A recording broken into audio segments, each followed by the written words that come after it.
सबुतु पहला तो मैं परमपिता परमात्मा को धन्यवाद देमी।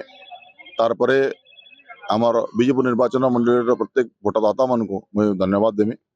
तार संगे आमर भारतीय जनता पार्टी प्रत्येक कार्यकर्ता समस्त को मैं धन्यवाद देमी जिस माने मोर संगे लागिकरी भारतीय जनता पार्टी प्रचार प्रसार कले त्रिपंड खरारे से माने प्रचार प्रसार कले एवं भारतीय जनता पार्टी की विजय लाभ कराले। आउ तारपरे मैं गोटे कहबा गोटे परिवर्तन गोटे हवा थिला 24 वर्ष हलाना देखि साइतिले ना बीजेपी सरकार के ओडिशावासी चाहिए ना गोटे परिवर्तन केंद्र हो गोटे नुआ सरकार गठन हो तार प्रतिफलन निठाने भी है। आउ निश्चय निजे मुझे भावुँ मोर सौभाग्य है जे मुई आगामी दिन में मोर बीजेपी निर्वाचन मंडली विकास एवं लोक मानकर केंद्र सुविधा करें बोलिक निश्चय निजे नियोग करमी एवं मोर प्राथमिकता रहा जे आम अंचल विकास एवं प्रत्येक लोकंर सुख दुख ठिया डाटा मोर प्राथमिकता रहा।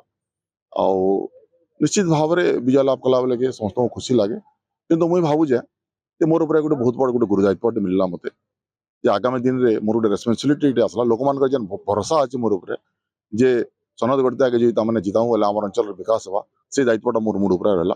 तो मुझे निश्चित भाव में आगे आगे रगिकी लोक मान सुविधा करमी लोक मान उन्नति कर दिगरे में लगे। भोटर भाई भोटर मान को मैं हाथ जोड़ी कर धन्यवाद देवार चाहूँचे ये समाने तमें अर्थबल बाहुबल और सरकारी कल के भ्रुक्षेप न करी से जिते भारतीय जनता पार्टी हाथ जोड़ी धन्यवाद देवार चाहूँचे।